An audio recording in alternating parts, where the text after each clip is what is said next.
Hi, everybody. Hello, hello, hello. Welcome. Right. How's everybody doing? Waving's good. Excellent. Fantastic. So you are here for the session around thinking differently about workforce. Is that what you think? No one wants food hygiene or anything like that, no? Good. Workforce. Excellent. Fantastic. So I'll put a slide set up in a minute, but I just wanted to kind of introduce you to the people that you should be able to see on your spotlight. There's me, so I'm Tricia Nichol. I'm one of the Social Care Future conveners and facilitating this session, which is kind of one of my passions, is thinking differently about this idea about workforce. So I'm really pleased to have the next couple of hours with you all. And I'm just going to do a bit of a really quick intro, left to right as I see it on my screen, okay? So that means that you're first, Nick. So quickly say who you are, that'd be fantastic. Hey everyone, I'm Nick Sinclair. I'm the Director of the Local Area Coordination Network with Community Catalysts. Nice to be here and see you all. Thank you. And Rhys? Hi everyone, I'm Rhys Davis, Community Catalyst, supporting community enterprise help and care at home. Brilliant. Vicky?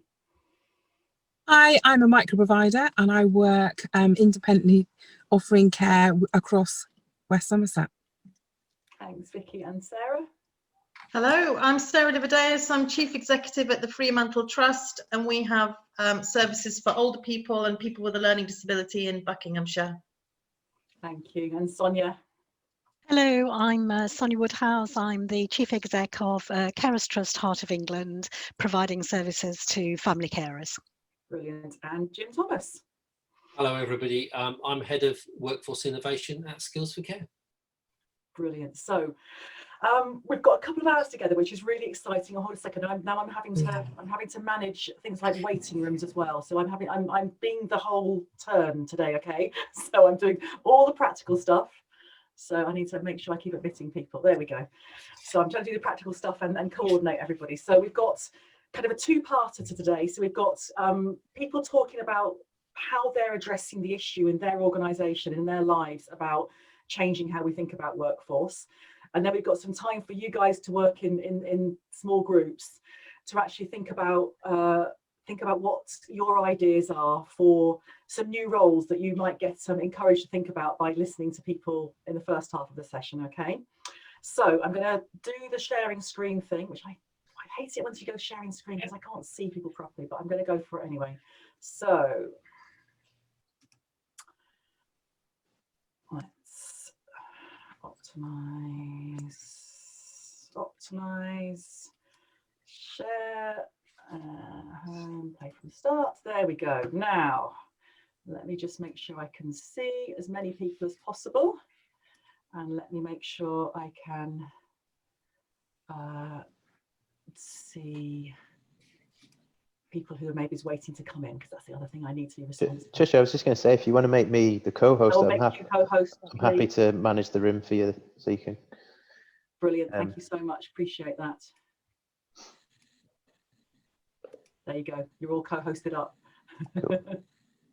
Fantastic, right, brilliant. Yeah, we got, there we go, lovely. So that's us. What about the workers? So I'll do the practical stuff. And lots of you will have heard this already, so you know the deal. If someone's struggling to get in, then get them to call Wendy. We are recording. Anything you say, your pearls of wisdom will be recorded and therefore might end up on YouTube. So your presence is consent, okay? We've said to people that it can be hard to get your voice heard. Hopefully, we've got just about 35 people, so hopefully it shouldn't be too hard. But if you're not getting any of our attention, then wave a yellow card. And if you're really not getting our attention and you need to speak, please don't be afraid to unmute yourself and say, "Excuse me, I really need to say something." We will be keeping to time, otherwise I will get into a huge amount of trouble. So even if we're in the middle of the most amazing conversation at 2 minutes to 4, I have to shut us off at 4 o'clock, okay? Because someone needs to leap onto this Zoom for the next session. So unless you need to get my attention desperately, or you've got something to say, then please do stay on mute. And please turn your video on, but if you're needing to make a cup of tea or having a snack or have the desperate urge to pick your nose, then you might want to turn it off for a little while. That applies to all of us as well. And you know, to play around with your views, particularly when I'm sharing the screen, if you want to kind of play around and have speaker view or gallery view means you'll see everybody. So and if you want to sort of scroll, then you can move those videos around at the top if they're in the way of the slides at all. Oops, click onto there. Please use the chat. Be really good to see people in chat. I'll be asking you to put things in chat specifically, but also just use it to say hi and chat to each other. Again, I'll try and keep an eye on it, and if the rest of the folk who are presenting also keep an eye, that'd be fantastic. Just gonna get, and there we go.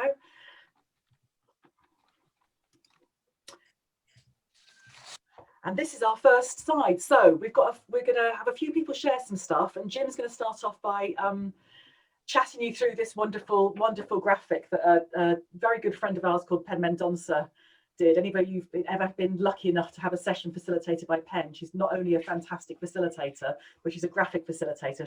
So she makes products around her facilitation as well. And this is one of those products. So Jim, over to you. Hello, everybody. I actually want to start by talking about horse shit, which might sound like a rather strange thing to talk about in a session around workforce. But what I actually want to do is start by talking about the great horse shit crisis of the 1890s. And it will make sense to you as I go on. So in London and New York in the 1890s, horses were the most popular form of transport. And the thing about horses is that you needed a lot of them. You needed them for cabs, you needed them for carts. They also weren't very efficient because you actually had to kind of change them every few miles because they would get exhausted, and you'd need to have another group of horses, perhaps at least. So for each longer journey, you needed to change them probably every couple of hours. And along with all those horses came two things. The first came masses and masses of jobs.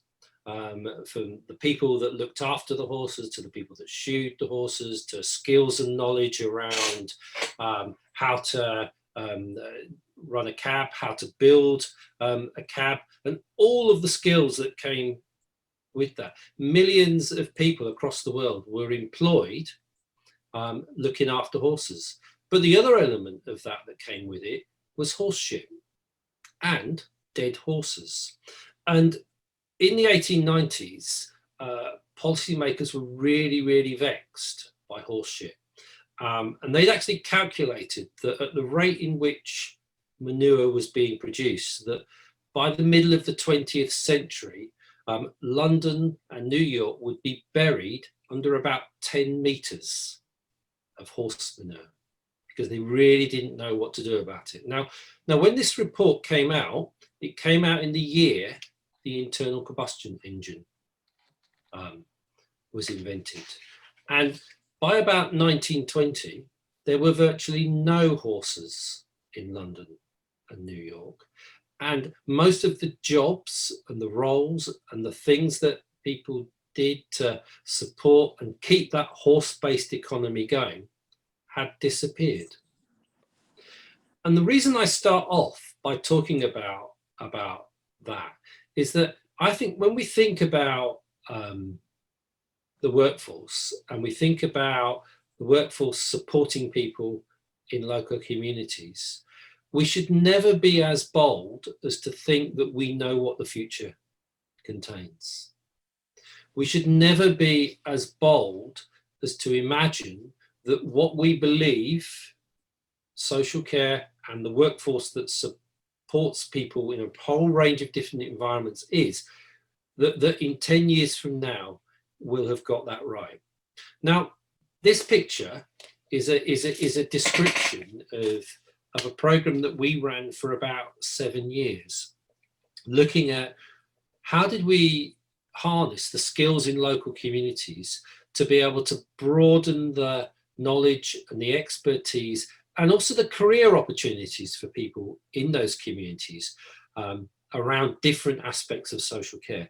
Every single speech bubble in here represents a real person that we came into contact with during that program of work.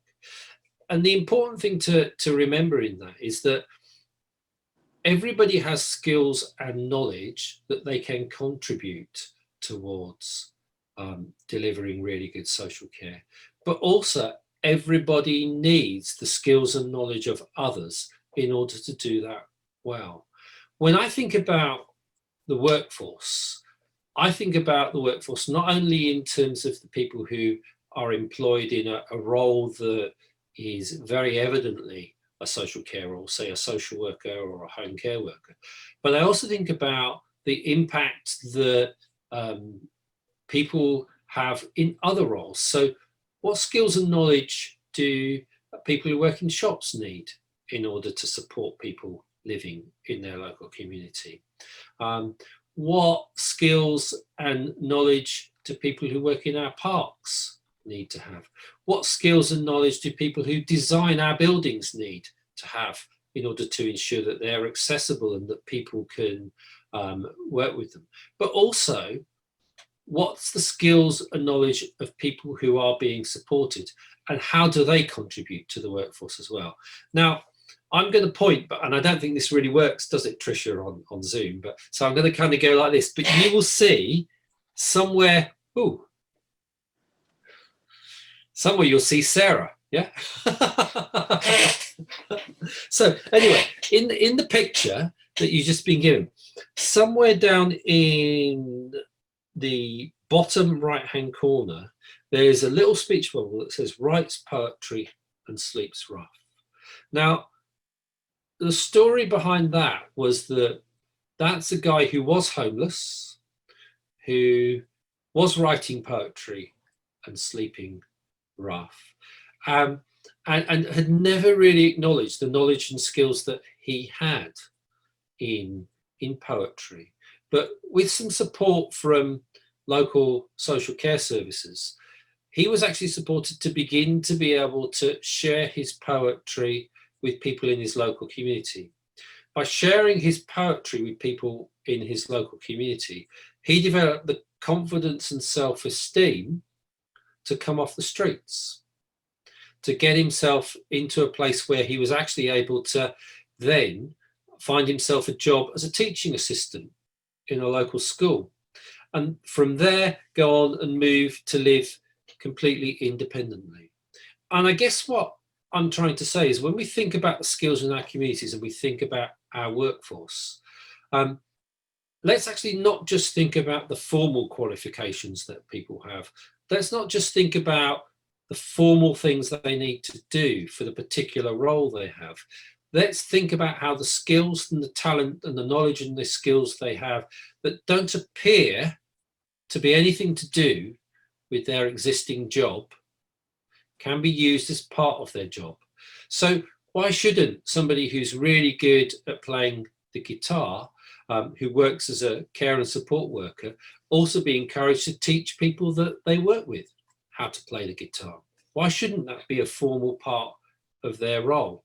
Why shouldn't somebody who's got knowledge and skills around different kinds of healthcare systems and how to make best use of those healthcare systems from their own experience of using healthcare systems, why shouldn't we be using that knowledge and skill that they have to help other people that they may be working with to navigate the healthcare system? So when we think about the workforce, there's two things we need to be very clear about. It isn't just about formal qualifications. It is about things that people can do that's knowledge and skills that isn't formal qualifications. And that if we are honest about what we think the workforce will be doing in 5 to 10 years' time, let's be honest, it's probably a pile of horse shit. I will stop there, Tricia.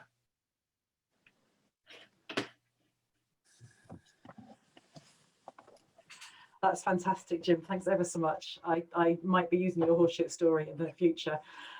What you just made me remember is I used to run a advocacy organisation in Newcastle called Skills for People, which I know that a couple of people on this call know very well. And so eons ago, I employed a wonderful young guy to be an advocate, and somehow clearly didn't do a very good job of in the interview process of reading his CV, because I completely failed to see that he actually had a degree in photography.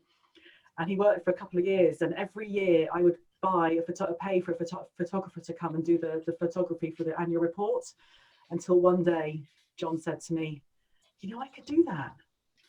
And I was like, really, could you? And of course he did the photography so much better, because he was also an advocate and he knew what it took to capture the stories that we were trying to share.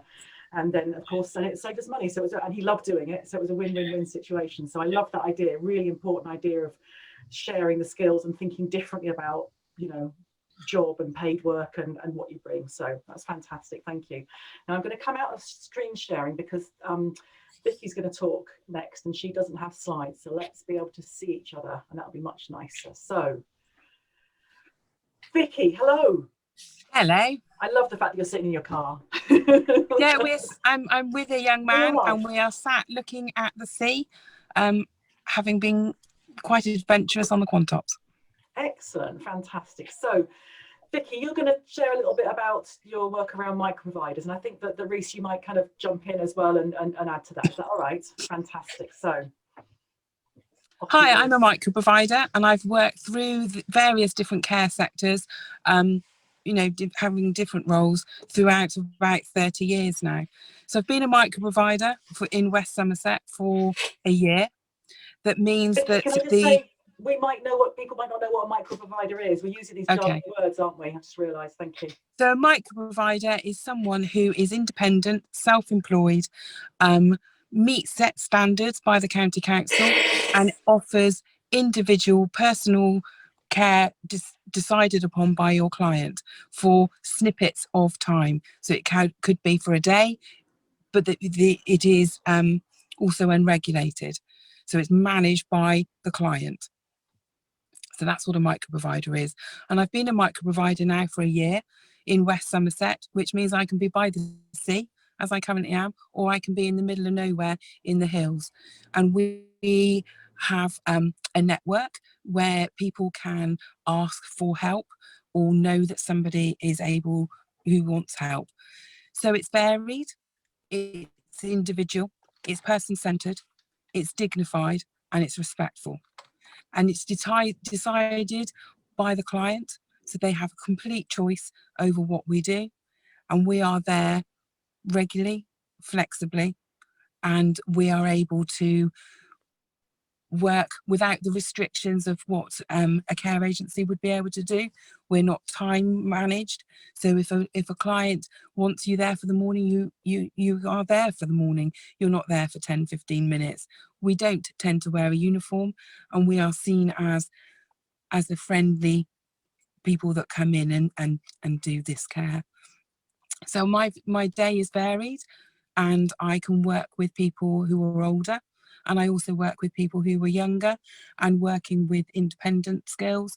So today I've been on the Quantops and we've had a barbecue and somebody has been able to cook their dinner, and then I may well go to somebody else this afternoon and prepare dinner. So it is very varied.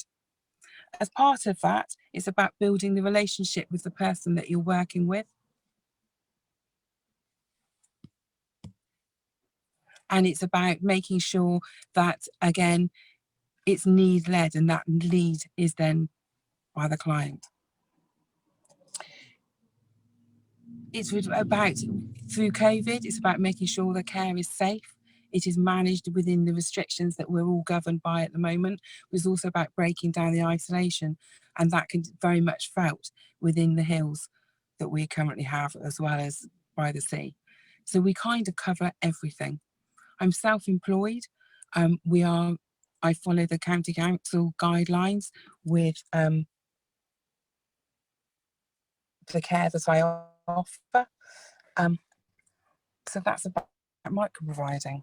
Yeah, and I think you're underselling yourself a bit there in your role. That Vicky, you head up a local network of independent help, care, and support services in West Somerset, and you have, you know, sort of you head up association, so there's a place, there's a home for local people with good ideas who want to make a difference in their communities. Absolutely, and it's completely about working within the community, and about being, you know, we have a huge problem with isolation because of the geographical area. So it's about looking at ways that we as micro providers can help the community work within it and understand the problems that are going on in the area. So with shopping, personal care, we do everything, all probably in the same hour, in the same day. I've just I did work with one lady, so I worked with her for 4 days a week over a period of time for a year. Her health decreased. I then did 6 days and 6 nights with, you know, and she passed away knowing that she was valued, it was dignified, it was exactly what she wanted. And that's very much the typical day and week of a micro provider. It is completely the choice and enabling somebody to have the power to decide on their care. That's right. And you know, and I suppose from my sort of Somerset County Council hat on now, so my role is I support the development of micro providers, and people like Vicky.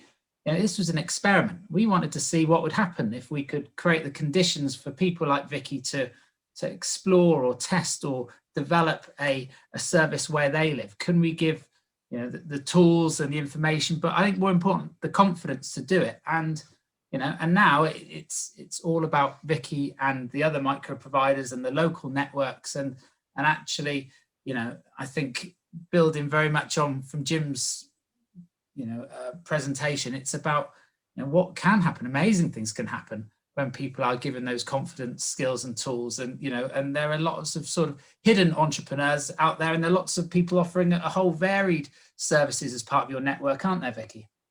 There are, and you know, we are supported by village agents, we're supported by social workers, people that are discharged from hospitals, you know, don't necessarily need a care agency but might need a welfare check, and we manage all of that.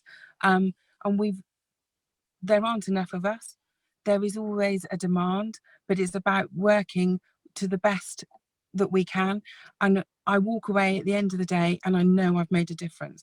And when I've worked in other care settings, I don't know that I have, because I'm so tied down to the bureaucracy and the political things. All of that's gone. I work directly with a person who wants to manage what they want.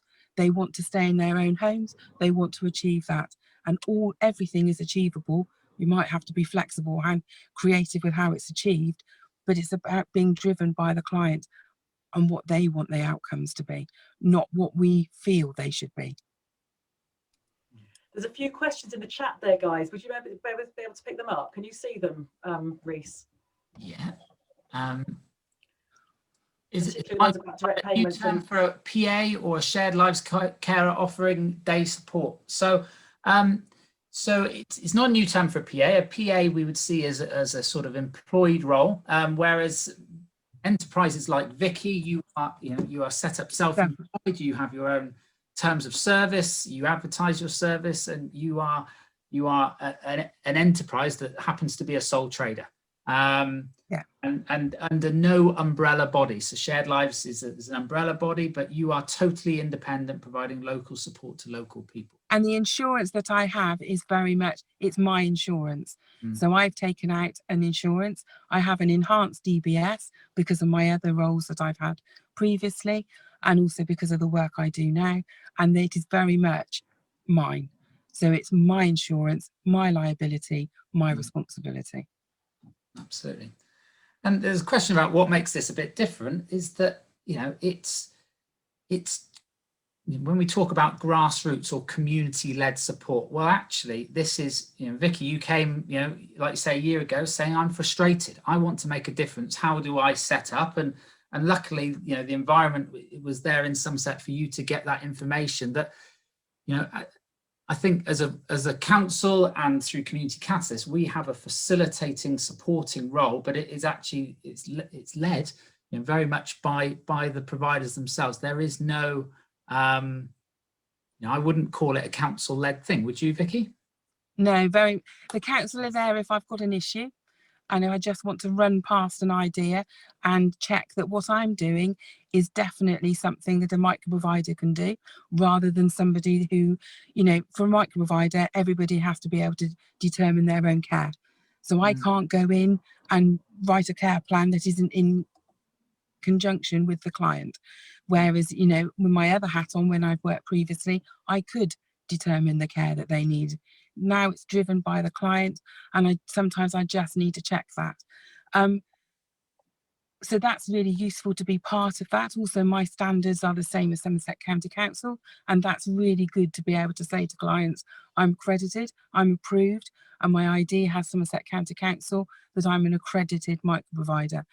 But other than that, I work for myself. The clients that I want to take on, I want to take on.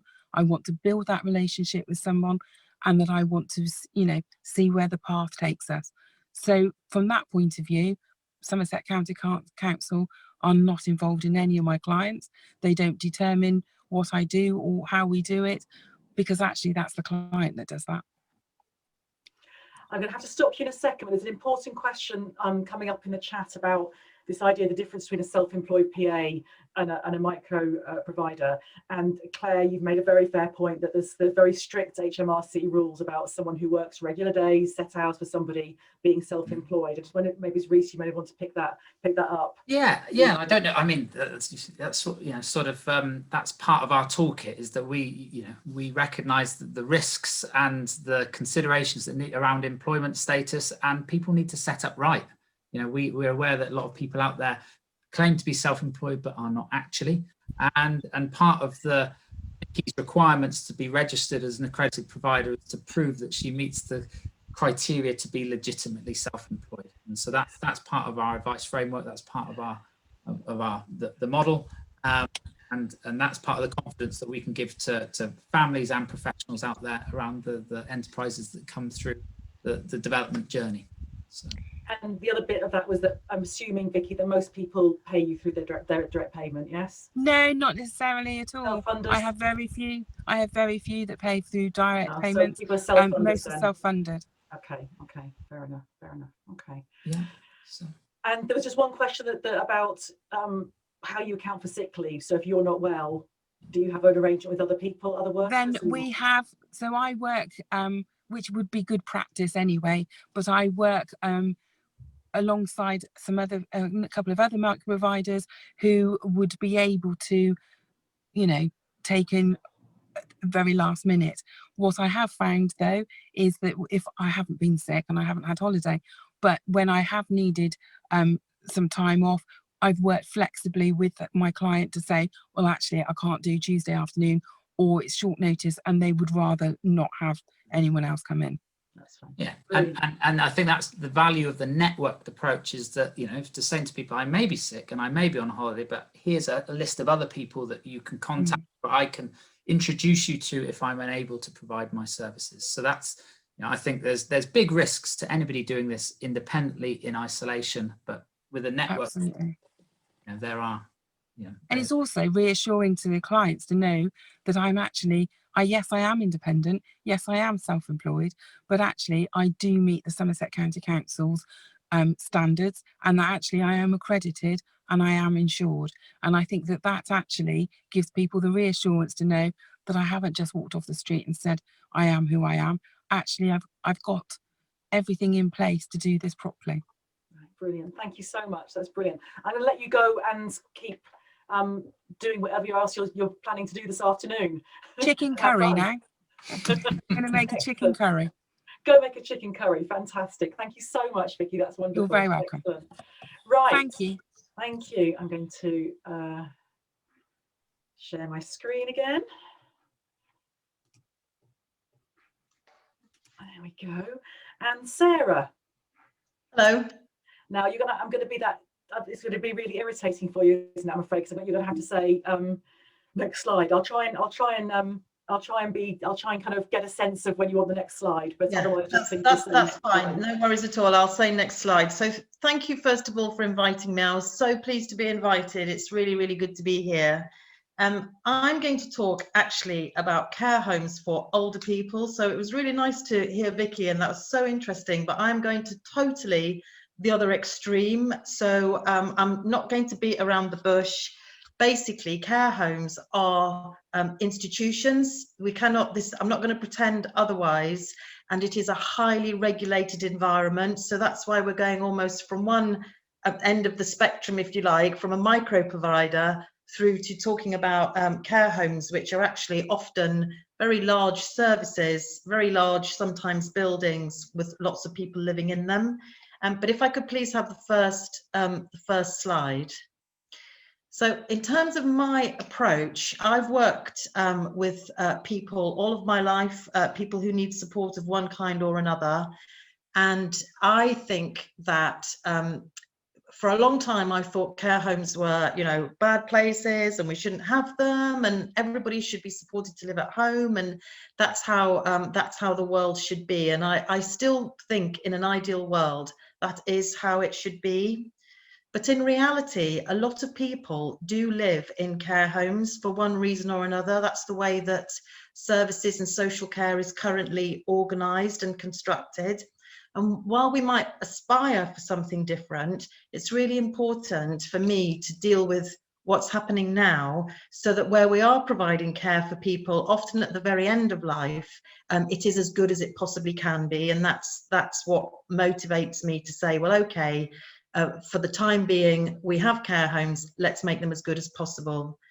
And I'm now going to talk really about people, because the workforce bit, for me, people that live in care homes, people that work in care homes, it's all kind of the same thing. It needs to be a really good experience for everybody. When I started at the Fremantle Trust, and I've been there for just under 2 years, the first thing I did is I'd always harbored this desire to move into a care home and find out what it was really like as somebody who lived in a care home. And so one of the first things I did was I moved into one of our care homes and stayed there for a few nights. And I had a really, really interesting time. I met some fantastic people. This is Brian. So this is me in my, these are actually my daughter's pajamas that I nicked off her because I didn't have any. So I thought I'd better take some pajamas because I'm not quite sure what I'm going to be doing when I'm in there. But this is having breakfast with this chap, Brian, who lived there. But the thing that really, really struck me almost immediately was the very, very strong relationships that there were between people and the very, very strong sense of community that existed between the people that lived there. So from resident to resident looking after each other, the employees looking after each other, the care teams looking after the residents, and the residents looking after the care teams. There was a really, really strong bond between people. And I can remember being really discombobulated at first because people were like talking about each other, you know, in front of each other. And I was thinking, oh, you know, what about confidentiality? You know, people are saying, you know, but I soon realized that there was such a strong level of intimacy and really love between these people who really knew each other really well and were really happy living together, that those sort of formal notions that you have, you know, around confidentiality and all of this kind of stuff, wasn't really relevant. Although having said that, where people did want privacy and they didn't want to be quite so much, you know, in your face with everybody, I've lost my slide, that there was also an option if people wanted to have a more private time, they could. And I can remember thinking, oh, she's spending a lot of time in her room, is that all right? But actually, for some people, that's how they chose to be. So just moving on to the next slide, if I may, please, Tricia. This is just this picture. I just put it in there because it's one of my favorite pictures. I just want to say all of these pictures that I've got, they're not professional photos. I've taken most of them on my phone, or colleagues have taken them on their phones. This is just daily life around the place. And I just want to repeat really that the friendships between people are really, really important. And then just moving on to the next slide. So again, this is from last week. The women here on the left-hand side, they decided they didn't want to do Halloween, they were going to do Oktoberfest. So they got the booze out, you know, they got the costumes out, they got the music out, and they just really had a nice time. And you couldn't really tell, it wasn't important who lived there and who worked there, wasn't really important.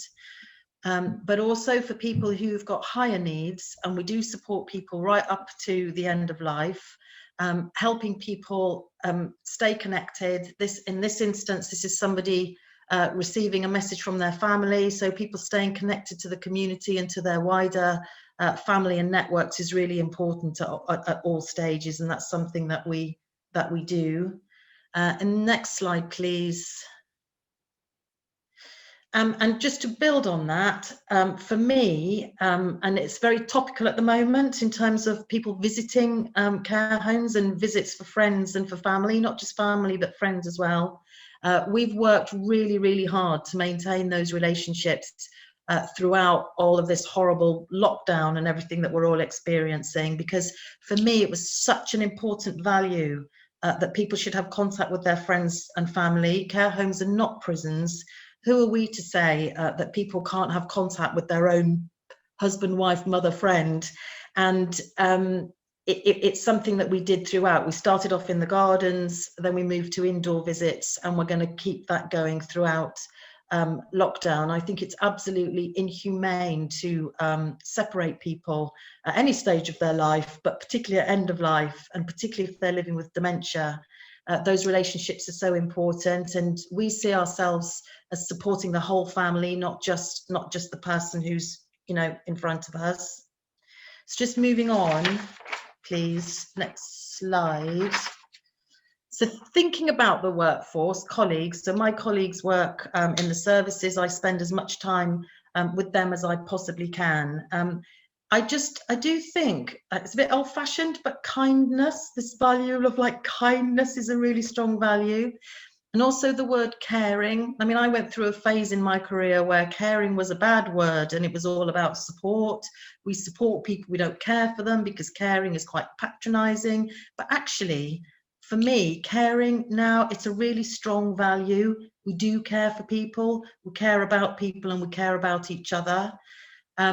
We also have low turnover. I know that's jargon, but what that means is that people stay working with us for a long time and hopefully make it into a career, and there's a career path. There's a lot of talk about turnover in the workforce, which means people don't stay very long. But actually, the majority of people do stay for more than a year, stay for more than 3, 4, 5 years. And many people have been with us for 20, 30 years, and we employ people in their 70s, which is, I think, is a fantastic contribution that they're making. We do provide a lot of training. It's important. As I said, it's a highly regulated environment. The other thing that struck me the first time I went into stay in the care home, but continues to make an impact on me, is the range of skills that people have. That care workers, often on relatively low wages, they have technical skills, they've got emotional intelligence, they've got great communication skills. They're often dealing with professionals of different types. They know how to record, they know how to administer medication, they're supporting people at the end of life. You know, they have a fantastic range of skills. And I'm really proud, even though I'd like to do more, but one of the first things I did was to implement the real living wage in our homes and services. Just moving on to the next slide, please. Thank you. So I just wanted to show you a couple of pictures. Rush you a little bit, Sarah, if that's all right. Sorry? I'm going to have to rush you a little bit. If that's okay, I'll be really quick. So just to talk about my colleagues. So the lady on the left here is she makes these cakes whenever she's on duty. She doesn't do it for special occasions and birthdays. She does it all the time. And here's Pino, who's an Italian chef who works in one of our services. And what he's got here is finger food, which is for people supporting people living with dementia, to encourage them to eat and make life easier in terms of not using utensils. But the chefs, the cooks, the catering teams have phenomenal knowledge in terms of supporting people with a great range of needs in terms of both their diet, swallowing, encouraging people to eat, nutrition, allergies, preferences. Amazing. Just moving on then. And not forgetting the wider community again, the kind of ancillary staff, you know, everybody hates to have a bad hair day. You know, we couldn't get our hair cut during lockdown, but actually roles like the hairdresser or the care worker, very caringly washing people's hair, pampering them, is just still a really important part of life in that community. Moving on. A couple more slides. Yeah, so the role of the home manager is really, really important. They have a really strong leadership role in that environment, so they lead the teams, and this is one of our home managers here, just leading by example really, in terms of the care that he's providing there to the people that are living in that home. And then moving on, a couple more. So I think walking the talk is really important. Another bit of jargon, but that was something else that I did really early on, is that I didn't encourage, I insisted that all of the senior leadership team should go out and work in the services, and that I went and worked in a kitchen. We had people working as domestics. The person here on the right is our finance director, went and worked as a nurse. And we continue to do that. Whenever anybody new joins, or particularly joins in the sort of head office, they go and work out in the services as part of their induction, and I encourage people to continue to do that throughout, because we need to know what's going on, we need to be seen, and we need to be with our colleagues. And then just moving on a couple of slides, I'll miss that one out, thanks Tricia for the time. I just wanted to say how important it is to get out, and these are just some lovely pictures. One of them is just from a couple of weeks ago with some crooner in the background singing away there, but getting out and about, getting outside is just so important. It's part of the life of the home. And then finally, the last screen is just really my vision. So our vision is not so much in words. We use this picture to describe our vision for our services, our homes, because this to me is, it's people, they're happy, they're outside, it's sunny, they're drinking gin. You can't tell who's a care worker, who's a relative who lives in the home. People are being entertained. There's a bit of flirtation going on here. We're not hiding the fact that people might have walking aids or disabilities, because we're proud of who we are and the support we provide. So that would be the vision, and that's how I would want to encourage people to join the social care workforce. Brilliant. Thank you. Thanks so much, Sarah. That's lovely. There's some beauty. I love when you sent me the slides to you last night. I was beavering away about this morning about and looking, thinking, oh, those are just beautiful, beautiful images. And I love that idea of the vision being made up of particularly one about the drinking gin, the flirtation. I think absolutely. Yeah, this was lovely. Absolutely. Thank you very much. There's some great stuff going on in the chat, folks. Thank you so much for using that. I'm trying to multitask here, which I thought I was good at, and clearly I'm not, because I'm finding it quite hard. But I've been able to see some of the chats going on. So there's a really good points going in there. Thank you so much. Right, it's going to be you next, Nick. So I'm going to stop sharing my screen, and then let you share yours. I think I'm really happy with how this is going in terms of difference. So we're kind of going from all sorts of different parts of the jigsaw of the different types of support that people might get or need. And Nick, you're going to give a very kind of a different perspective, aren't you, as well? Yes, a very different perspective perhaps, but I think a very similar one as well. So many of the common themes that people have been sharing in those presentations and the discussion, really interesting. So I think I'll try and add to some of that by talking about the role of the local area coordinator.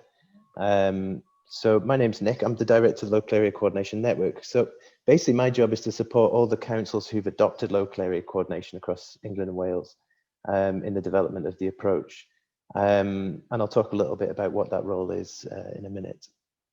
I just wanted to bring that up because literally Mandy just said this in the chat. Now I don't know you, Mandy, so sorry if this is embarrassing for me to stick this in here, but really it just really resonated with me that I was reading it there, because this is the starting premise of, I think, of local area coordination in many ways. That if you don't mind, I'll just quickly read it. That often what restricts social care is how and what is commissioned, move beyond time and task, importance of time for relationships and preventative, not crisis work. Everyone would like the service that a micro provider can offer, and care workers would love the flexibility. That is the challenge, that it doesn't only work for people who can pay for care. There's so many great ideas out there, but it needs whole systems change. And I think that's really much of the starting premise for the areas who are adopting local area coordination. So do excuse me for sticking that in there, Mandy. I just thought it was really, really helpful and relevant. Local area coordination started in Western Australia back in the 1980s with that real challenge of people who were disconnected from quite centralized services and weren't getting what they needed. And the recognition that the local assets of the community were being overlooked within all of that. And it really hasn't changed much since then. The core has stayed pretty much the same, but it's kind of evolved in different ways. There's 11 councils in England and Wales who are doing it now. It makes up for about 100 local area coordinators across the country. And as I mentioned, we are kind of leading it in England and Wales and have been since 2018 as part of this network. Basically, local area coordinators are council employees, but they're recruited with communities. They work in populations of around 10,000 or so people. So it's a very hyper-local, place-based approach. And people from those communities are the ones who are involved in selecting those local area coordinators in the first place. The job is to be present and approachable alongside those communities, taking introductions, not referrals. So the language is really important, that this is about an introduction, a natural relationship that's developed between the local area coordinator and the person or the family. Very much an asset-based approach, so very much focused on what's strong. Not necessarily just what's wrong, but not ignoring that either, and trying to get a sense of what someone's vision for a better life is and working out from there.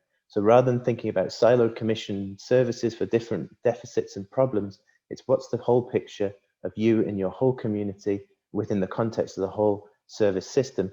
How can we help you get a life, not a service? So with a view that services can be there as a backup, a really important specialist backup, but really what are the natural kind of opportunities for people to engage with? And so local, neighbourly, natural connectivity being really crucial part of local area coordination. There's no, sorry, one second.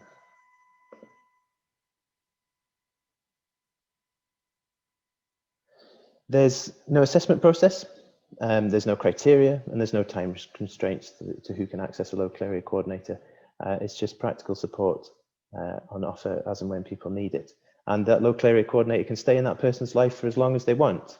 But really it's about building independence and supporting people to stay strong through natural connections. Cross-system commitment and investment is really important because you've got pooled investment from different parts of the system, adult social care, housing, public health, the CCG, all coming together to invest in local area coordination and try and think differently about the learning that's coming back through it. So they're supporting people at 3 different levels in effect.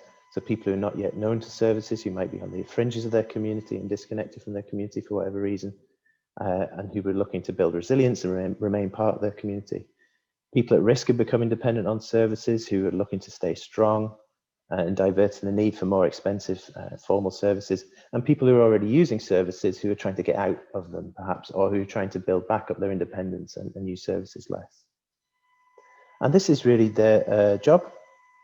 It's lots of different jobs that are all kind of rolled into one.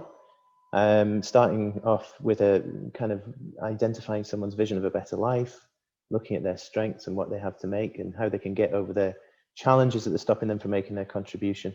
And thinking about all the important things that need to go into that with the person at the center as a citizen of their community, rather than as a service user or as a potential service user.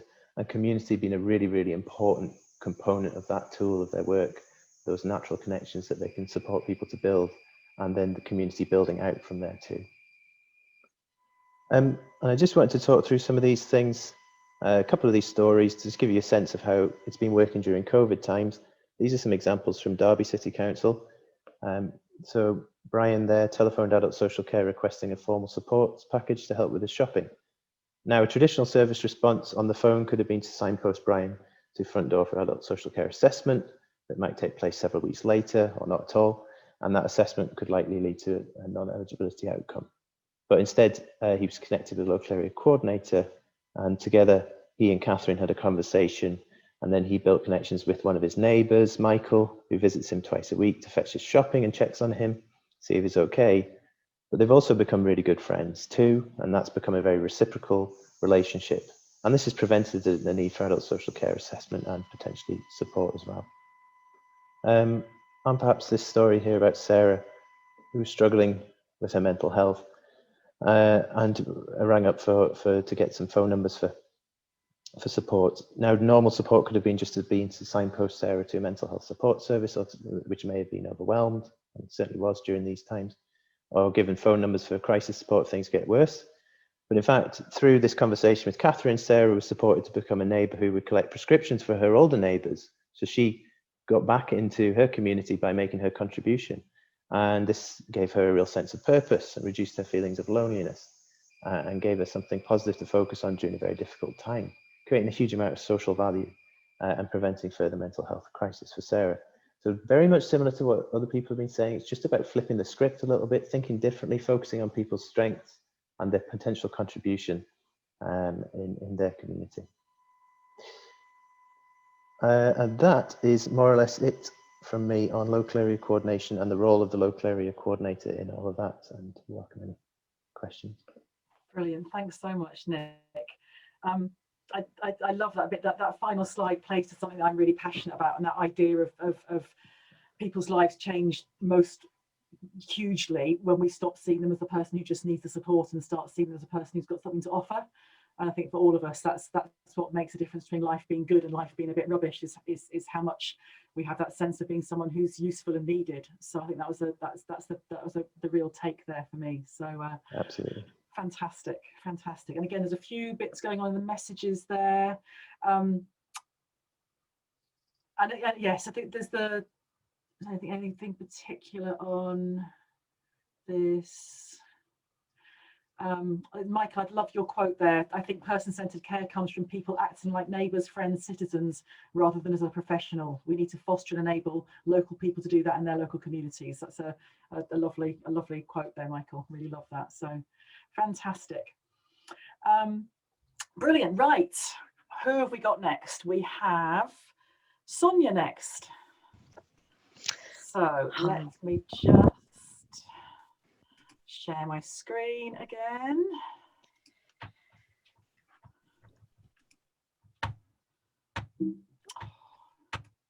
There we go. Right, Sonia. Thanks, Tricia.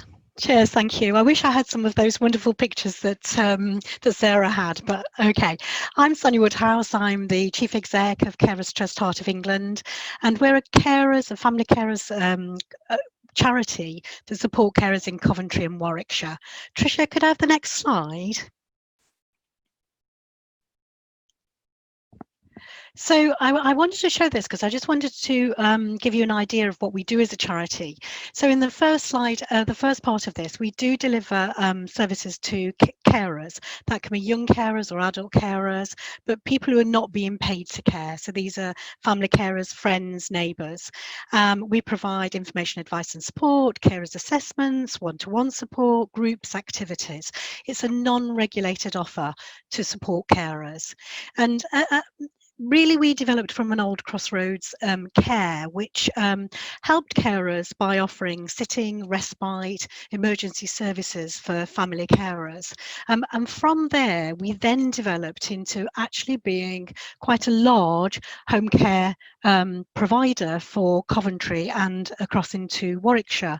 And we deliver now over 2,000 hours of regulated care. So I wanted to just talk through some of those. I'll go on to the next slide. So we do try to do things differently, because although we are a home care provider, domiciliary care provider, we're actually foremost a carers charity. So we do take a whole family approach. And by that, I mean, when we go in to do any sort of assessments, and we have a policy where it's no wrong door. So it doesn't matter where you come to us. If you're a carer who comes to our home care, we'll pick you up at that point. If you come to ring up our helpline, we'll pick you up at that point. But we look at everybody. We look at the carer, we look at the person using the services, and if there are any young children in that household, or any of those actually providing some of that care. When we go in and we do a domiciliary care assessment, so when the referrals come from social care, we will always go in and register the carer. One of the things that I find quite shocking is that everybody talks about hidden carers, and domiciliary care agencies, when they're doing an assessment of somebody that uses services, they will always take the carer's details. So who's caring for that person, who are they going to get in touch with if there are any problems, and then they file them, which means that those carers don't get picked up and those carers don't get the support that they need by caring for the whole family. I'll go on to the next slide, please, Tricia. One thing I would say is that social services will do a carers assessment after the Care Act. All carers are entitled to their own assessment, but some of those are good and some of those are bad. So it just depends. It really is a postcode lottery with regards to that. And so that's why, as a carers charity, we try to pick it up even when we're delivering domiciliary care. I wanted to just talk to you about some of the examples and how we actually make that work in reality. So we have a project with Coventry City Council around dementia care, and we get a referral that could be at a point of diagnosis, it could be after a hospital discharge, and at that point what we're looking at is how to help that person live well with dementia, and that is living well with dementia in the community.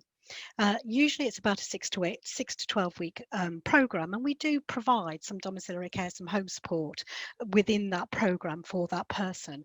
But what I would say is it's completely flexible and driven by the client, and it adapts to whatever needs that they have. To give you an idea of that, we would go in and work with the person and find out what it is that matters to them and what it is that they want to achieve. And so an example is a person who with dementia who over the time of their dementia as it had developed, they felt, particularly when they'd come out of hospital, they felt completely that they'd lost their confidence. They weren't able to drive anymore, and because they weren't able to drive, they didn't have the flexibility and they weren't able to get out and about into their community. And what our workers did is actually work with the person and help them start using public transport, built up their confidence, and then eventually they were able to go out and do the things that they wanted to do. But it varies with every client. It isn't something that it's whatever they need that is going to make a difference. We have OTs who work in this as well, and they'll actually do an assessment and make sure that everything in the house meets their needs as well, wherever possible. At the same time, we're doing a wraparound with the carers. Very often with carers, it can be a need that they have, or those needs can be interlinked. Very often carers will be only focusing on the person that they're caring for, whether that's their husband, wife, daughter, son, whatever, and they don't focus on their own needs. So we help them to think about themselves and what they need, because they provide the majority of care, because whenever we step in when we're doing domiciliary care, we're only going to be there for a little amount of time. The carer is there for the majority of the time providing the care. So we also look, what does that carer need to make sure that that relationship, that caring doesn't break down. So that's one of the things. We've just recently started doing virtual day centres, and anybody who's been involved in building-based provision during the lockdown, it stopped. And what that meant to carers was that respite where the person they were caring for went to their building-based day centre, they had time to themselves and they were able to do whatever it is that they wanted to do during that time. For the whole of the time that we're in lockdown, and then even after that, those building-based services were not open. And we were finding that more and more carers were coming to us on the verge of crises, saying that they couldn't cope with what was happening. And so we said, OK, then let's see what we can do. And we worked with both Coventry City Council and Warwickshire County Council, and we started doing the virtual day centres. What I have to say is we work with the carers and we work with the person as well. And the first one that we went in to actually have a look at, because we started this work when it was digitally digitally based. So we started with, right, okay, then how can we deliver this digitally? And the first one we went to, the carer said, there's absolutely no way that my husband will be able to do anything digitally, and this is not going to work for him. So that's always a challenge that you like to actually start and look at that. And what we started with was about what mattered most to that person. And it was really interesting to hear some of the other speakers and, you know, talk about people's home life experience and building on their strengths. And that's exactly what our workers do with this. And when they started talking to him, what they found was he used to be a racing driver. And he is absolutely passionate about car racing. During lockdown, when he wasn't going to his day centre, he lost confidence, he'd withdrawn into himself and become quite depressed. But his passion was still car racing. So what our worker did was found out as much as she could about car racing, about what was available, and she was able to identify an online forum and then work with him so that he could log into that online forum and talk to other people who had shared the same passion as he did. The next steps will be working with him as we've gone back into another lockdown. As we were coming out of lockdown, our next steps was actually to look into his local community and find out what we could do to link him up into his local community and things that he could access that he would enjoy. And we worked with his wife as well, and she actually was using Zoom. She used it to keep in touch with some family friends who lived a lot further away, but we were able to broaden her ideas about how she could use it. And then she joined one of our virtual caring groups, and she also joined a church group, and now she feels a lot more connected and a lot more socialized than she was feeling before that. The final model is something that we haven't actually got up and running yet, but we're talking to Coventry City Council about.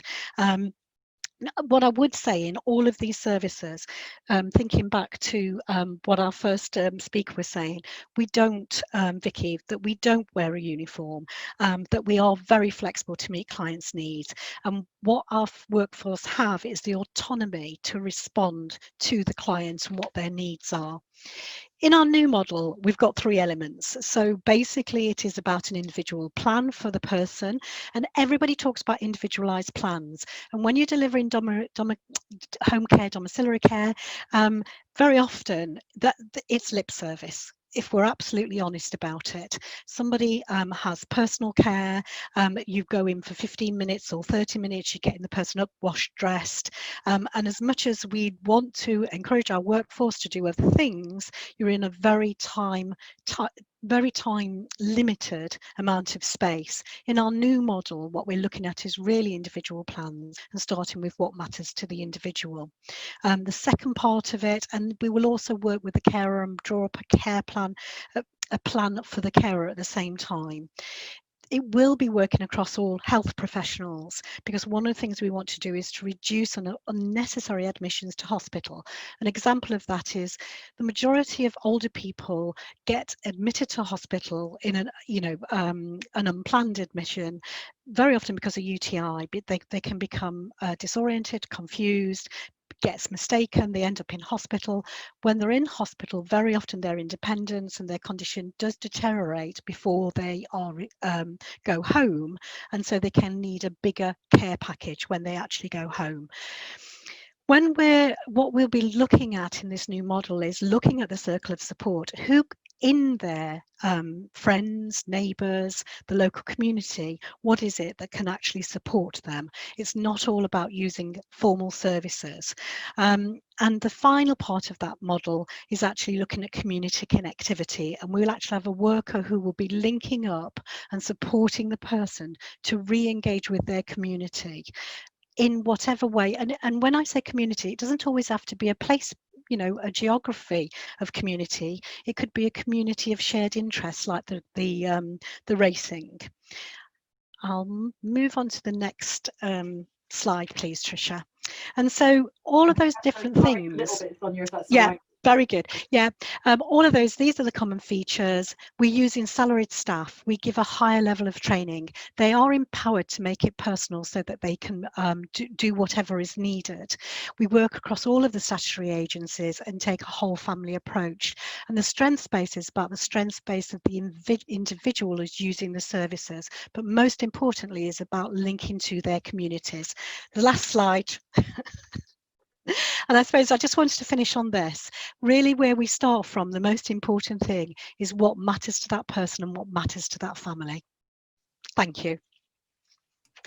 Thanks so much, Sonia. Sorry to, there's so much people need to say and want to say. So that's fantastic. Thank you. So, okay, and kind of last, and it's going to be me, and I'm just going to get you to scoot across here because in the middle of all that, now you're going to have to come a little bit more. There we go. Let's do that around like that. And there we go. So this is Katie, and Katie used to be a personal assistant for my two adult. My kids are, I call them my kids, we all do that, don't we? They're 25 and 21. So Katie was a PA for mainly for Kieran, weren't you, who's 25.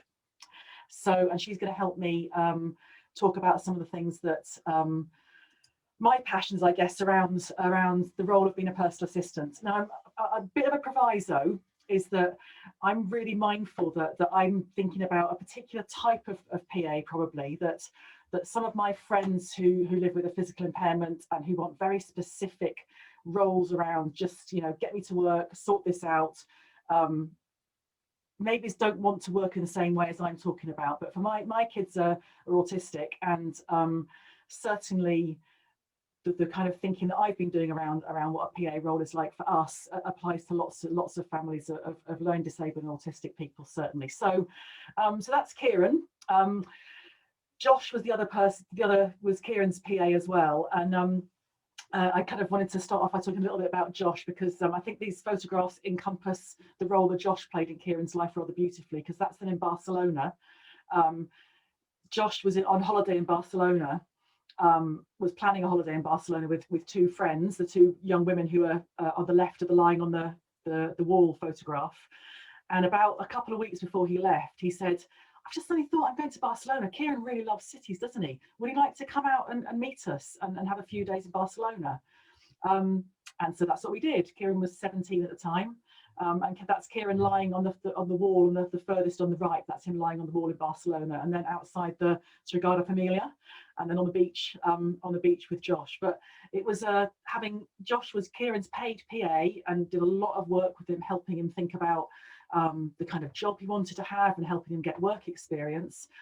But he also thought about things like, actually, I really enjoy spending time with him. So if he wants to come and see me, he didn't get paid for that. Josh was on holiday, but Kieran just went and spent a couple of days with him in Barcelona. So there's that element to it. So for me, the thing about the PA role are these three things. That's what Katie's going to particularly help me talk about. So the first thing I think that we need to do is to think about what the support role is all about. And for me, that's about from tasks to outcomes. So I don't know if you want to say a little bit about that with you and Kieran, in terms of rather than the tasks of the classic stuff like helping you to be more independent. That's a task, isn't it? Whereas the outcomes, particularly, you said a bit about what the outcome for Kieran was. His work. Yeah. So he was really looking forward to going into the working world, but had no idea what he wanted or how to get there. And rather than phoning around and going, this is an autistic adult who needs a job, we did it as using the context of people we already knew in local sports shops, just going down there as a friendly face, handing in CVs as anybody else would do, and ended up getting him 3 really brilliant jobs out of it, 2 voluntary and 1 paid. Until COVID came along, of course. He's lost his job like lots of other people. But I think, yeah, so the using the connections and the very first conversation that you had with, it was Decathlon, let's raise them, let's big Decathlon up, they gave him paid work, wasn't, I support a young autistic man, it was, this is my friend Kieran, he is looking for work, he is autistic. Yeah. So that idea about the outcome being, get Kieran a job, that's your job, that's your task, and do whatever it needs to take to get him a job. And the second bit is the who you want. And I everybody who knows and loves me now, I talk a lot about the fact that I don't really want someone who's got MBQ level 23 and understanding complex autism.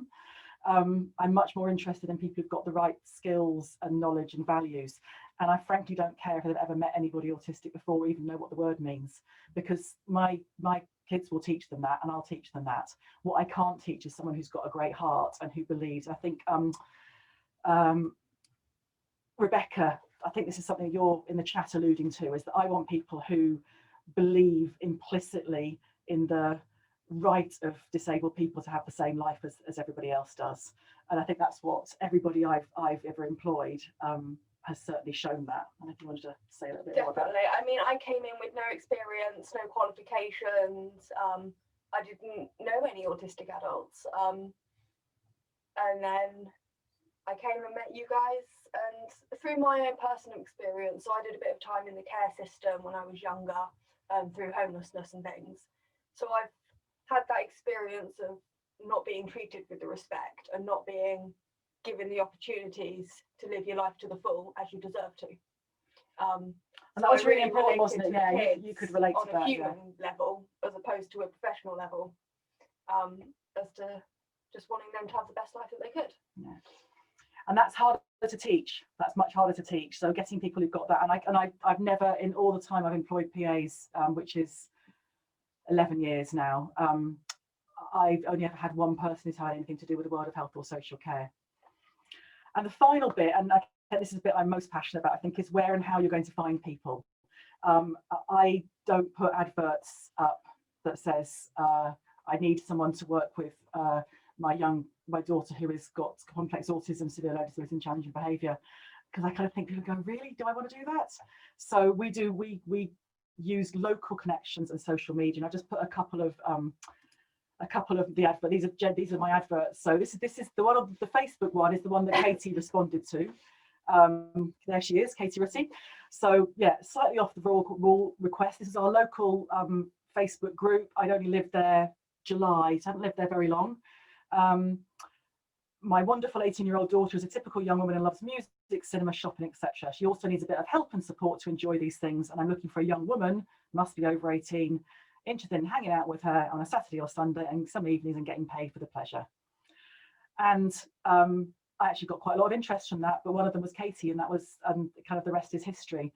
And the other one was the one I wanted. My mum used to live with me, and again, just a kind of very ordinary come and help us out, because I wanted ordinary people. So I was the other person I got was through a connection in the local pub that we went to when we first moved down south. I didn't know anybody at all. Went to a random pub for Sunday lunch as a family, and the bartender woman was a lovely young woman, and she just had a really nice way. She was polite, respectful to the kids and to my mum. Talked to them, didn't talk to me, even though neither of my kids used many words. She still made the effort to talk to them. So we went back the next week because we had such a good experience. And I got chatting to her and said, you know, you're not interested in PA work, are you? And she said, no, not me, but I know exactly who would be fantastic. And she was just one of those people who are natural connectors, and she actually got the first personal assistant that I ever had when I moved to Henley, just because of her connections. So that's just kind of my take on the kind of the idea of thinking about PAs. The other thing I was going to say, Katie, would you have applied for a job with a formal advert like that? No chance. Okay, because you didn't know you wanted to be a PA, did you? No, it was not on my radar at all. No. So I think that's really important. Can we find the people who don't know they want to do this work? And that, to be fair, applies to everybody's presentation, that we need to find the people who don't know they want to do this work, who think they need to maybe be working, you know, in Tesco's or as a plumber. I was working at a boatyard. She was working at a boatyard, yeah, absolutely. So let me just see the chat. If I missed anything in the chat that I need to address. Yes, Rebecca's agreeing. Thanks, I love the idea of starting with the right attitude. Yeah. Thanks, Mary. Person, not the qualification. Hi, Caroline. So yeah, you're saying something TLAP is sometimes challenged over and over where we assert values over qualifications. And it's just, yeah. So is that regulating the nurses profession increased pay and status, and the same should apply to social care workers? It's really hard. That's really hard. I really struggle regulating social care, I'm afraid. I might be a bit controversial. I completely 100% agree with the idea of the status, but I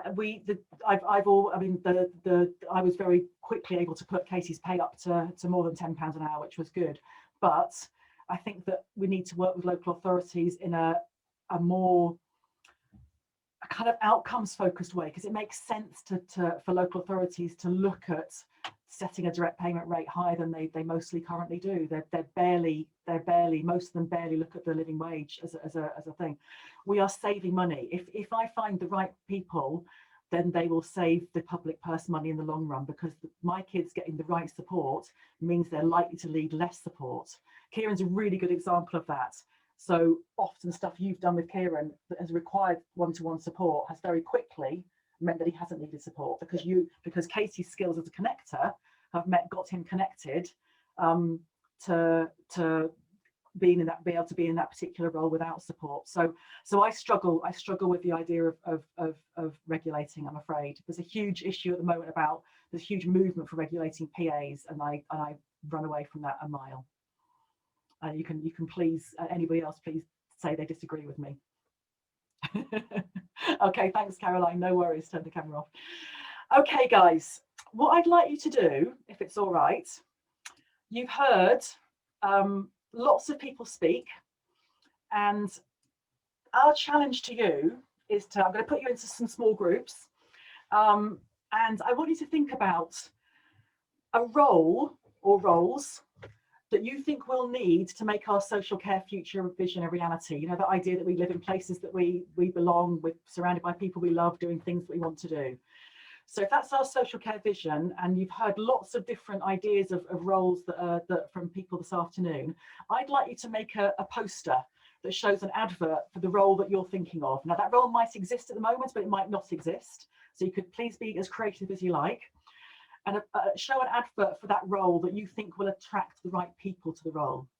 Now, if there's clever techie people who love Zoom, and so many of you have been all over Zoom the last however many months it is now, 3 years, whatever it is that we've been having to use Zoom, I'm sure that lots of you will be able to use the whiteboard function and then save that whiteboard. And if you can, then that's great. I would love you to do that. If you don't want to be techie and use the whiteboard, then dig yourself out a piece of paper and a pen, and one of you in the group agree to be the person who's writing, and then take a photograph of what you've done and email it to me. Is that all right? So I'm covering both bases. Okay. So what I'd love to do, does that make sense? Anybody going, I have no idea what you're asking me to do, Tricia? Unmute yourself and say, I've got no idea. Or give me some thumbs ups. Thumbs, yes, I've got thumbs. It's enough thumbs for me to be going forward. Fantastic. Right. I'm going to give you 20 minutes in a breakout room to come up with an advert for a role that you think we're going to need. Is that all right? So let me not do that. Let me just get me, I hate it when right, do you know what? I'm going to exit, and I'm going to be able to stop. Then it's much easier to get into the breakout rooms. Right, we have got, how many people? 21. Let's give you a nice small breakout rooms, and so you should have about 5 people in your room. Okay, I will see you in a bit. How's everybody done? I think we've got a relatively small number of people now. We're down to 18, so I think we're probably fair to unmute if you'd like to. So I'd love to hear. Some have had to leave before we went into the rooms. You had to leave, did you, Darren? You were just trying to avoid it, weren't you? I meant some had to leave. Oh, some had to leave, did they? Don't worry.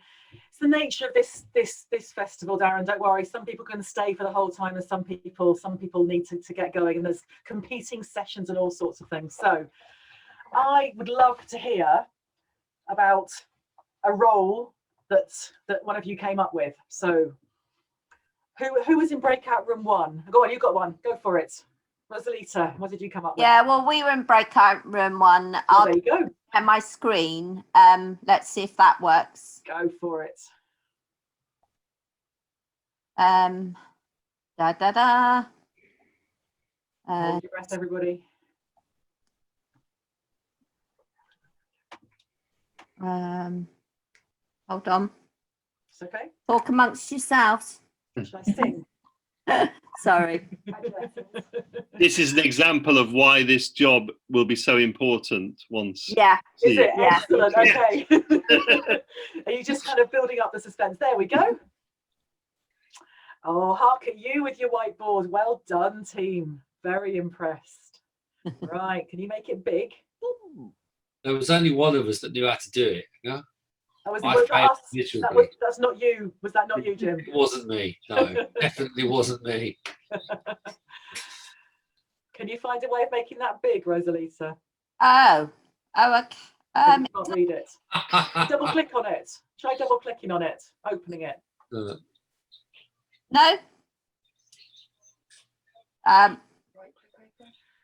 Oh, because it's big on my screen. Oh, right. It's not big on ours. Oh, okay. I'll. Hey, Rosalita, just tell people what was in it. Go on, tell us what was in it. Go on. Okay, so hold on.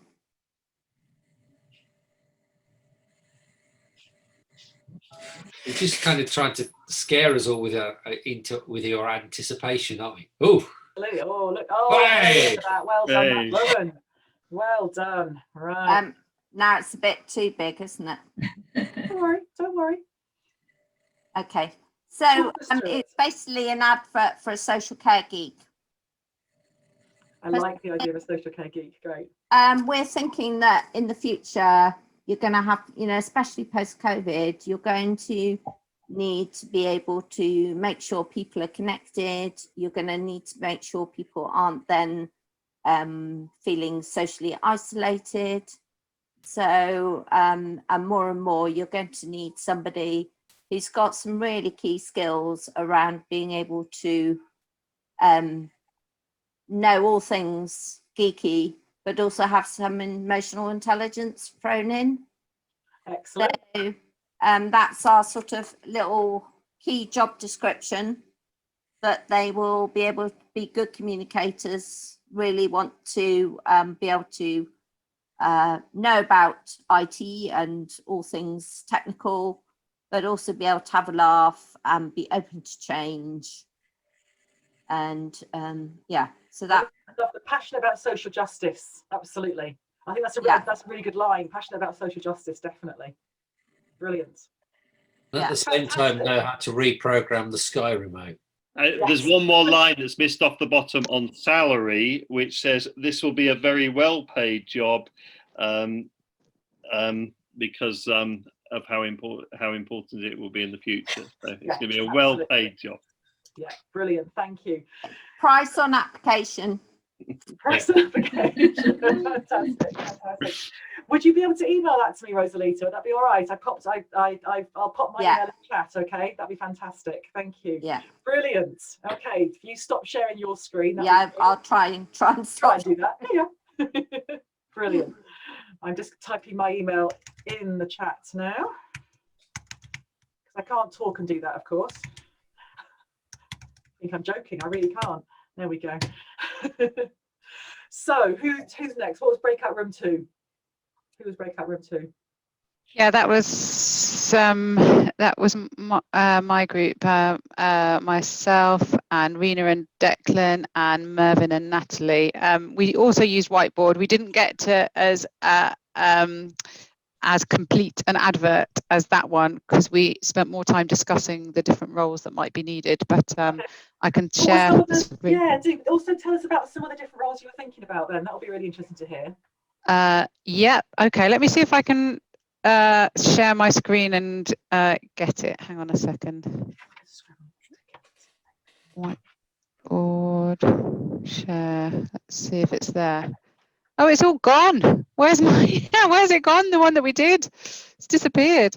You have to save it, otherwise. Oh, I didn't save it. It's gone. Right. In that case. Sorry, guys. Right, but we can. I'll say what I can remember, and then I'll pass over to the rest of the team to chip in. The first role that we came up with was an influencer role. This was Natalie's idea, and we wanted that influencer. We were kind of inspired by the social media influencers, the lifestyle influencers,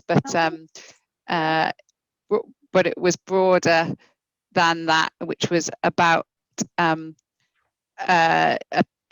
putting social care on the map and raising its profile within the general public. And we started describing an advert for that. Natalie, did you want to come in and say anything more about that one? So we described it as a leadership role because you're taking others along with you. So we had some catchy lines, but I'm not sure if we can remember fully. But we was thinking about, as an advert, to put something in along, are you willing to dance in the snow? It kind of representing the dancing in the rain, but a different spin on it. Nice. So we're getting a bit creative like that. We didn't get to salary, but we started looking at what the job role would consist of. And I can't remember what we wrote for that last section. It's worth looking after the call. It's going to be worth oh, actually, while we're still on it, Jenny, it might be just having a little work, having a little look, because it might be there still. My experience is that it should be there still if you okay the whiteboard. So yeah, somewhere. It's just where it is. Yeah, because it's kind of Neil Crowther, you know, who's kind of leading on all the kind of the framing stuff around social care futures. Is going to love that. So I love the idea of a social care influencer who's kind of, for me, that what I'm hearing is that challenging the general public's view around what social care is all about. Is that right? Yeah. But doing that in a way that really engages people rather than it's moving away from people being social care is about people working in tabards. That's my thing. Okay. Any other roles? Yeah, I think we also just to pick up on that, because that was the strategic role, Tricia, that we talked about, that influencer, when we even talked about running campaigns and hanging outside the Houses of Parliament and doing all sorts of things as a social care influencer. And then we talked more about a frontline type of role, which is out in the community, somebody that knows where all the services are, that can help your workers if they're working in residential, nursing, supported living, out there as PAs, that in essence, everybody within social care only has a limited amount of knowledge about what goes on. But if there was one individual that actually knew everything that was around for within the local communities, that could actually start to tie up all those individual, I suppose, social care workers, let's call them like that, whether they're employed, self-employed or whatever, that's their go-to person. If they need something that in essence, a particular need is required from a service user or somebody that they're actually caring for. And I think what you're describing, so Tasha in the pub who got me Anna, who was my first PA in Henley, was that person, because, and we all know somebody, don't we? We all know somebody who is naturally the person who knows everybody and everything that's going on. And it is a natural role. It's not something you teach to people. It's a personality trait. It's something people love doing. But that connecting role, I think definitely, I love that. So you've got the difference between the strategic role and the individual role. Fantastic, brilliant. Thank you. Jenny or anybody in your group, any notes you wanted to kind of drop in an email to me that were your thoughts from it? I'm always really, the more information, the better. That'd be fantastic. So how about breakout room 3? Thanks, Sarah. Oh, she's gone. Who was breakout room 3? Yeah, I was in there with Sarah and Vanessa, and I think we didn't really get to an advert bit, but we did talk about the type of different types of roles, and I think we all agreed that someone who could connect people. So back to the connectors thing as well. And for an advert, we looked at it more about a series of questions. So sort of a question around, would you speak to someone random stood in a queue in Tesco or something like that? And also, and sort of, if you had the opportunity to, use your passion and skills in your day-to-day work, would it feel like work to you? So we went down that sort of route in our discussions, and Sarah was talking about some of the people who have recently applied into roles and have been really good at doing that. And you don't really have to have that core, I guess, educational background in care or all the masses of training. It comes down to really how you can build relationships. So from an advert point of view, we didn't get to to do any, but we were sort of in agreement that it had to be linked to someone's ability to build relationships and connect with people, you know. And I think if we could have a specific role there for people who go out and really just connect with people and basically ask them what they want, you know, what they'd like to achieve, I think that would be fantastic. It's been the theme of the afternoon, hasn't it? And actually, I love the idea that the 2 questions, I think that's 2 good interview questions. Would you be comfortable to talk to someone in the queue at Tesco's? And then I frame it as what would be your biggest passion that you'd love to bring to work and do at work that would keep you there and make it feel not like work? That'd be fantastic. I love those 2 questions. They're great interview questions. Thanks, Declan. Final group. That must be us then, Mandy. That must be you. I'm intrigued to see who's going to make it to the end of this. I know.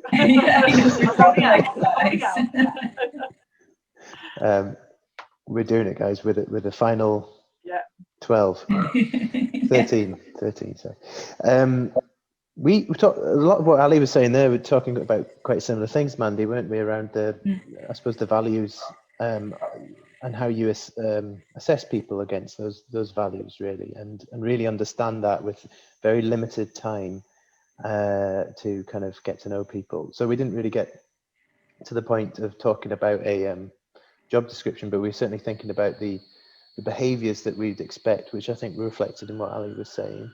And Mandy, you talked about that kind of balance between the kind of professional, not professional, but perhaps the kind of more core tasks and the behaviours and the values and how that kind of all fitted in your experience and stuff.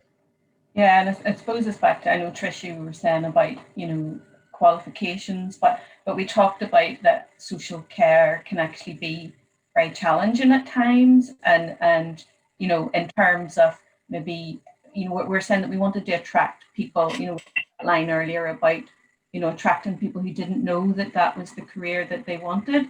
And then it's that how do you support that person? Not everyone will want to go and do particular courses or training, but that person can flourish in the role that they're in, and they have access to that. And Rebecca's had to go, but she was very good, because she was talking about her sister trying to get a personal assistant, and that has been really, really difficult. And she said her sister is lovely and they'd be doing lovely things together, but it's actually really difficult to get, you know, she's saying they've had to go to an agency that specialises in dementia care, and those carers don't really understand. So it's great when that magic happens, that you get the right person and the right fit. But, you know, and I suppose, you know, in that situation, it's good. You can maybe think of all the things we have said in an advert, but then we talked a bit about social care workers kind of in the mainstream and what their experience is, and how maybe they're put off. They start a career that they think is going to be different, and maybe it doesn't turn out to have those opportunities. So, you know, there's all those different roles within social care, and the adverts for the mainstream are probably very different than the ones that we create. Did Rebecca say where she lived? I just quite like. Did she say which area of the country she lived in? I know she said about she'd like to go down to London for the day, so it must be quite close to London. Okay. I know she's going to hop onto my session on power tomorrow, so I'll pick her up then, because I just wanted to kind of close that loop, because clearly she's not getting the support she needs to get that PA. Just something to add, Tricia, to that is one of the things I posted in the chat earlier is that what Skills for Care's workforce data tells us is that most people who work in social care, whatever that social care role is, don't travel more than 5 to 10 miles for work. Yeah. They very much live and work in their local community. And I think, you know, that wherever you are in the kind of world of working in social care, whether you're a PA, you work in a nursing home or whatever, I don't think we do enough to make enough of that fact that those workers have that real connection in their local community. You're absolutely right. We don't. You know, and I think that's the really important part of it is as well is it's not just what you bring, whether it's qualifications, skills or knowledge, whatever, you know, and qualifications are really important in some situations, right? I know Trisha and I will argue about that, but that's cool because they are. No, yeah, completely. You know, if and someone for some thinks people, plumb my boiler, I really want to know that. Make sure they know how to plumb a boiler. yeah, I can't plumb a boiler. Or Don't ask me fix to. my broken leg. Yeah. Likewise, yeah. Yeah, I couldn't fix that either. No, Yeah. I know. Yeah. but you know, in a sense, it is that constant balancing tension, isn't it, between knowledge and skill and qualification. And at the end of the day, for me, to be honest, the most important thing of all is, have you got the right values and attitudes? You know, I don't want a plumber who doesn't got the right values and attitudes either. Sorry? Because I don't want a plumber that's doesn't got the right values and attitudes either. Yeah, absolutely. Yeah. Yeah. When I met Trisha, I'd done a bit of work in elderly residential care homes and things, and all of that is so tick box. You go in, you do your job, you tick your boxes, you wipe your bums, and you leave. Yeah. Whereas this was great. So who do you know locally? So what are you into? So me and Kieran both love rock climbing. So I went and did a qualification in rock climbing so that we didn't have to pay for him to have an instructor £50 every time. So that's what we did. So I paid for her to get the qualification in rock climbing. That was the most important qualification she needed. And that's really cool, which then saved us money. So it was a win-win because you got your qualification. For £100 as opposed to £50 each time you climb. And just interestingly, to add to that, how many of you know that the funding that Skills for Care holds for learning and development opportunities for PAs and for PA employees, how many of you know that actually the framework around that is really flexible, and you could have probably got us to pay for that? You're right, I probably could have done. Yeah. I mean, we might have not agreed to it because it was you, but hey, you know, you could have tried. Sorry, guys, we've known each other for a long time. Don't worry, it's fine. We're good. Yeah. Okay, guys, I'm going to make sure we finish 3 minutes before rather than 4 o'clock. I've really appreciated your input today. Those, particularly the hardcore that are here to the end, I really appreciate that. If anybody has got, even just if it's like 3 bullet points that's in your head from a conversation you had, and you pop that in an email to me, I'd really appreciate it, because obviously Social Care Future is about action. It's not just about the rhetoric and the talking. And I think Clinton said in the session that we were in yesterday with NCAS, yeah, I'm loving your vision, I'm loving your plans, your strategy, but could we please have some action? And I think that's, you know, that's what we're all about. So I'm really interested in the idea of a social care influencer. I love that idea. I think we can do something with that. So, but lovely to talk to you.